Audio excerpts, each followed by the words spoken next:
안녕하십니까. 저는 22년도에 문일고등학교를 졸업하고 한국체육대학교 스포츠산업학과에 재학 중인 양승준입니다. 고등학교 이전에는 막연하게 운동이나 체육을 하는 것을 좋아했습니다. 그러나 고등학교 이후부터는 운동을 좋아하긴 하는데 과연 어떤 진로를 선택해야 제가 먹고 살 수 있을까? 라는 생각을 하게 되었고, 다양한 스포츠를 관람하는 것을 좋아했던 저는 자연스레 프로스포츠의 산업구조에 대해 관심을 가지게 되었습니다. 그렇게 해서 구단 마케팅, 경영 등 스포츠 산업에 집중이 되었고, 스포츠 산업학과에 진학하게 되는 계기가 되었습니다. 저는 성적이 그렇게 높진 않았고 3점대 초반대를 유지했던 것 같습니다. 솔직히 공부하는 방법 같은 경우에는 제 영상을 보는 것보다 아무래도 저보다 더 공부 잘하고 공부하는 방법을 잘 알고 있는 분들의 영상을 보는 것이 좋을 수도 있지만, 그래도 제 얘기를 한번 해보자면 저는 스터디 카페를 자주 이용했던 것 같습니다.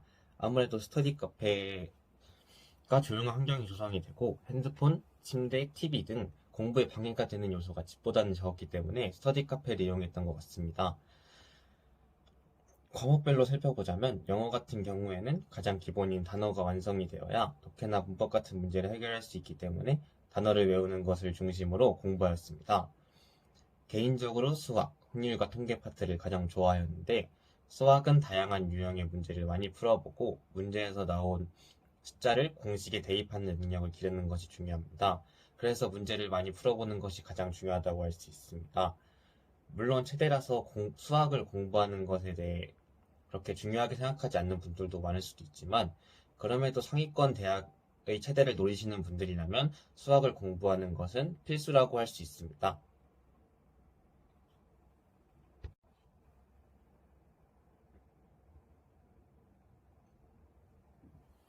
흔히들 체대는 문과생들이 많이 오는 것으로 생각합니다. 물론 그게 틀린 말도 아니고 실제로 문과생들이 많기도 하지만, 체대에 오시게 되면 문과보다는 이과에 가까운 학문이라는 것을 깨닫게 되실 겁니다. 선수들의 훈련을 연구하고 때로는 일반인들의 움직임을 관찰하며 몸에 쓰는 것을 연구하고 개선하는 학문이 많은 만큼 물리, 생명 등 과학 계열의 과목이 도움이 됩니다. 저도 작년부터 해부학 공부를 하고 있는데, 고등학교 때 과학을 배우지 않았던 저였기에 이해하는 데 어려움을 겪었었습니다. 그렇기 때문에 생명과학 정도는 꼭 들어주시는 게 기초적인 과학 실력을 키우는 데 도움이 될 것입니다. 또한 공부를 하시다 보면 아무래도 우리나라 체육계보다 외국 체육계에 대한 연구가 활발하게 이어지고 있기 때문에 외국 논문을 읽어야 할 경우가 생깁니다. 자동 번역을 이용하여 외국 논문을 읽을 수도 있겠지만, 번역이 매끄럽지 않고 오역 또는 번역하기 힘든 단어들이 있을 수도 있습니다.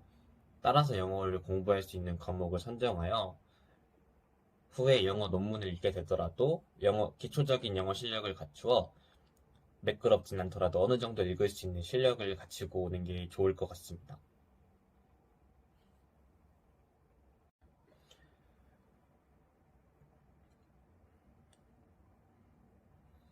제가 치대 입시 학원을 다니기도 했고, 그 치대 입시 학원에서 치대 입시 학원 강사를 하기도 했습니다. 그런데 그 중에서 친구들과 제가 가르쳤던 학생들이 공부를 소홀히 하고 운동만 열심히 해서 나중에 쓰고 싶은 대학에 쓰지 못하고 눈물을 머금고 더 아래 대학을 쓰는 경우가 많았습니다. 그렇게 체대라 할지라도 공부가 더 중요한 부분이라고 생각을 합니다.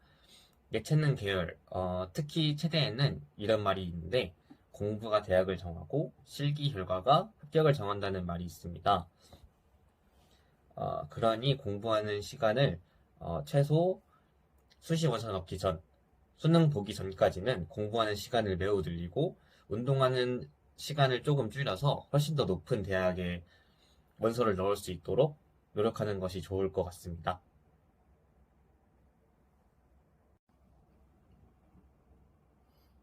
안녕하십니까. 저는 22년도에 문일고등학교를 졸업하고 한국체육대학교 스포츠산업학과에 재학 중인 양승준입니다.